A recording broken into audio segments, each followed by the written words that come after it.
O Share vai fazer 10 anos. E a gente vai fazer um evento agora no sábado. Ai, E aí, quando a gente fez a curadoria do evento, eu pensei, cara, quem são as pessoas que estiveram com a gente por muito tempo, né? E aí eu comecei a ver, cara, que nesses 10 anos, muitas dessas pessoas, quando eu conheci, eram analistas ali, estagiários, e hoje o cara é diretor. Né? Tipo, o Carlão mesmo, ele trabalha há 26 anos na Rede Globo. E quando ele começou, ele estava começando a área de social media ainda e tal. Hoje ele é uma referência no Brasil de social media. E, cara, é meu amigo, ele me convidou pro casamento dele, sabe? Eu não, infelizmente não consegui, mas o Pedro Alvim, do Magazine Luiza. O Pedro Alvim, cara, também é legal a história com ele, porque, assim, eu sempre admirava ele de longe, assim, né? E eu tinha pra mim que em algum momento eu ter um tempo de qualidade com ele, né? Porque às vezes é isso, às vezes tu não tem um tempo de qualidade com as pessoas, né? Tem um monte de gente em volta, tem outras coisas acontecendo. Por isso que a viagem é boa também, né? Quando a gente sai daqui e vai pra outro lugar, o que tem aqui fica aqui, né? Ou pelo menos deveria ficar, né? O máximo que tu tem é o WhatsApp, mas aí tu diz pras pessoas, ó, tô ocupado aqui, e aí tu vive aquele momento ali, né? Summit em Porto Alegre não funciona. Com aquelas pessoas ali, né? Tu te permite estar ali, né? Com as pessoas para conhecer elas, para falar, para ouvir. O Web Summit em Lisboa, né? Que esse ainda vou levar vocês lá ainda. Cara, lá é mais ainda. Porque tu vai numa janta que tem só diretor de grande empresa brasileira e o cara tá num ambiente super relaxado ali, né? E aí tu vai conversar, vai falar, explicar, enfim. Então, essa foi a nossa lógica para trazer as pessoas. Obrigada. E a gente queria também, eu falei com o Júlio da Mind. A Mind, para quem não conhece, é uma das principais agências que agencia celebridades e influenciadores. E eu falei, cara, eu queria trazer alguém de reality show que saiu do reality show e virou creator, né? Como que a pessoa... E aí vai vir a Jessie, que do BBB, né? Ela é a única que não tem nenhuma história com a gente, assim, vai vir pela primeira vez, mas todos os outros têm algum vínculo com a gente, assim. E aí a gente usou muito uma lógica de, cara, é nosso aniversário, né? Estou convidando um amigo para o aniversário, vai ter bolo, vai ter chapéuzinho, vai ter tudo isso. E aí é um evento, né? Como os que a gente está acostumado a fazer. E nesses 10 anos, cara, a gente cresceu por causa do relacionamento. É óbvio que o produto é de qualidade, as pessoas gostam, é relevante, tem o custo-benefício bom, mas isso é o básico. Né? O que a gente conseguiu fazer foi se relacionar muito bem com essas pessoas, né? E o que eu faço hoje é tentar ser um parceiro comercial dessas empresas e o mínimo é o cara ir palestrar. Então eu inverti a lógica, né? Porque antes eu ia atrás do Vinhas para ele palestrar no meu evento. Agora eu faço uma reunião para apresentar o meu projeto do Share para o ano e tento entender de que forma faz sentido a gente estar junto nisso.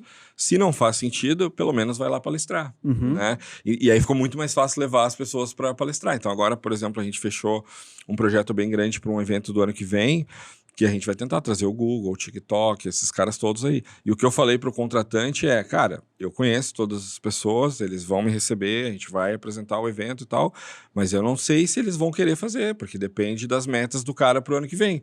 Se a meta do cara pro ano que vem for estar neste mercado e que tu vai fazer um evento para esse mercado, o cara vai sem sombra de dúvidas, né? Mas no mínimo ele vai estar lá palestrando com a gente. Então acho que isso é uma coisa importante, né, que a gente aprendeu nesses anos todos, né, venderam um projeto, né, um projeto de ano, assim, isso também, até a gente já teve essa conversa, né, de não vender um projeto, vender o do ano, porque vai dar quase o mesmo trabalho para o cara lá do outro lado aprovar ou o ano inteiro, né? O ano inteiro custa X. Fora o desgaste de horário de agenda, tu vai pegar dele, a gente aprendeu muito isso. É muito difícil vender, né?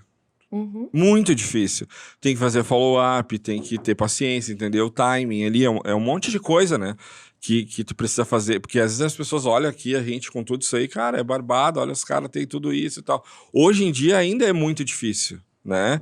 Porque a régua só sobe, né, cara? Não baixa, né? Então, assim, os projetos antes que eu vendia era de um valor, hoje é de um valor muito maior. Então, eu tive que aprender muito também, que eu tava falando isso com o Bush, que teve uma época que eu queria fazer projetos com grandes empresas, mas eu não entendia a dinâmica de uma grande empresa. Qual é a dinâmica de aprovação? Quanto tempo demora para pagar? Por exemplo, agora a gente está fazendo projetos com a prefeitura, né, de Porto Alegre, vai ter o feirão digital aí de novo. Tem uma dinâmica jurídica ali, de contrato. De cerimonial, né, Rafa?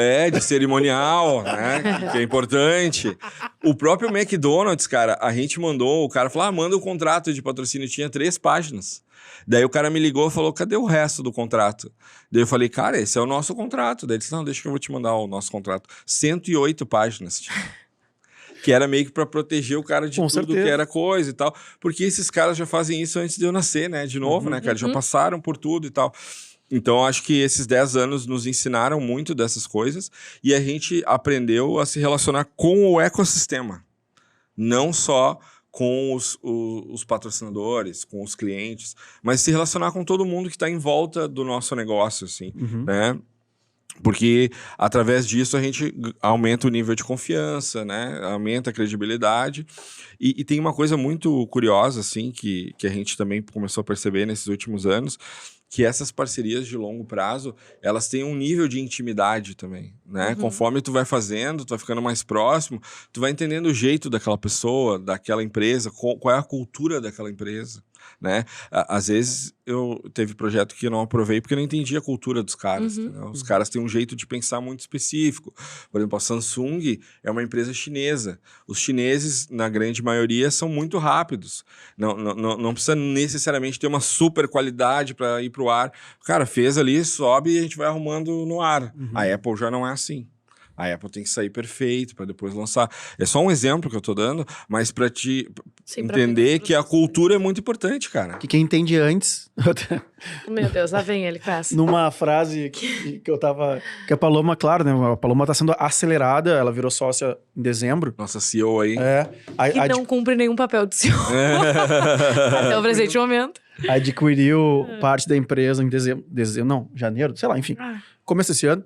E... Parece 15. Então, exatamente. Então, assim, cara, ela era financeira da empresa, né? Tinha as preocupações do que uma empresa do tamanho da Combo tem, mas realmente estar do outro lado do balcão e tendo sócios que estão há 10 anos já fazendo aquilo, ela está passando por um processo muito acelerado e de grande pressão.